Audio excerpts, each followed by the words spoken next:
commence par qui? Bonjour William, bonjour à tous. On va se débarrasser tout de suite de la une de l'équipe.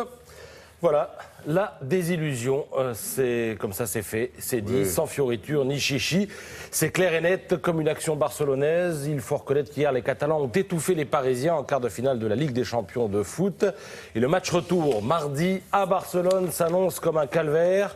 L'enjeu sera d'éviter l'humiliation tout en se gardant de la moindre illusion. Qui a vu le match hier confirmera ce que Vicente Lizarazu dit ce matin dans l'équipe, dans le pressing, c'est-à-dire la capacité à presser l'adversaire pour l'empêcher de se déployer et de remonter le ballon. Eh bien, les Barcelonais donnaient parfois l'impression de jouer à 15 hier soir. Physiquement, leur supériorité fut frappante. Ils semblaient savoir ce qu'ils voulaient faire, à la différence des Parisiens qui ont parfois paru perdus.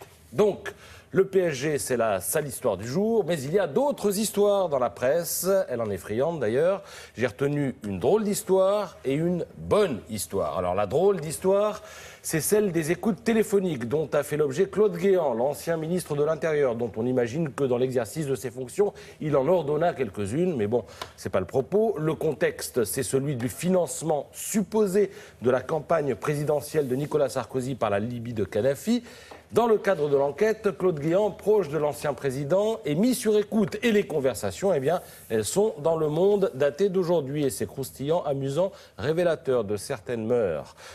Printemps 2013, c'est là que nous sommes. Claude Guéant est mis en cause dans plusieurs affaires, notamment celle des primes de cabinet et celle de ses tableaux vendus à des prix astronomiques à un collectionneur dont la trace se perd en Asie. Il a l'impression de payer pour les autres. Et au téléphone, ça donne ceci, enregistré alors qu'il parle avec sa fille. Quand tu vois certains et que tu sais ce qu'ils ont fait ou font, je sais quelques petits trucs quand même. Alors sa fille est en colère, notamment contre Nicolas Sarkozy. Il aurait pu faire quelque chose pour toi, dit-elle à son père. Je pense aussi, répond Guéant. Oui, il a intérêt à se méfier parce que le jour où tu vas décider de balancer, dit la fille, aussitôt interrompue par son père. Oh, je vais pas balancer. Bref, on sent que Guéant en a gros sur la patate. Lors d'une autre conversation, il s'agace. En gros, ce serait moi qui aurais monté l'affaire Tapie, dit-il, suggérant ainsi qu'il y a une affaire Tapie sans doute liée à l'indemnisation record de l'homme d'affaires sous le mandat Sarkozy, etc., etc.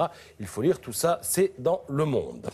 Alors, après cette drôle d'histoire, la bonne histoire, elle est dans le Parisien ce matin, c'est l'histoire du patron d'une start-up, c'est lui, il s'appelle Dan Price, son salaire c'est 1 million de dollars, mais ça c'était avant, il a réduit son salaire de 90%, il est passé de 1 million à 70 000 dollars. Alors il va aussi puiser dans ses bénéfices et l'objectif c'est de permettre à ses 120 employés de gagner au moins 70 000 dollars. Pourquoi 70 000? Eh bien, parce qu'il a lu une étude sur le bonheur dans laquelle il était démontré par A plus B qu'on ne peut pas être heureux avec moins de 70 000 dollars par an aux États-Unis. Alors, le salaire moyen dans l'entreprise, juste avant cette décision, c'était 48 000 dollars. Il a donc convoqué les salariés. 70 ont appris qu'ils allaient être augmentés et 30, on leur a carrément dit: mon vieux, ton salaire, aujourd'hui, il est doublé. Ils n'en ont pas cru leurs oreilles. Selon le Parisien, les grands patrons aux États-Unis gagnent près de 300 fois plus que le salarié américain moyen, mais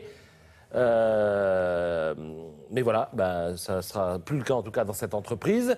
Le patron a reçu des mails d'entrepreneurs qui se disent intéressés par sa démarche. Il a reçu aussi pas mal de lettres de candidature, de gens qui veulent venir travailler évidemment dans sa boîte aujourd'hui. Et puis il a surtout réussi un coup de com' monumental parce que les médias du monde entier s'intéressent désormais à sa boîte.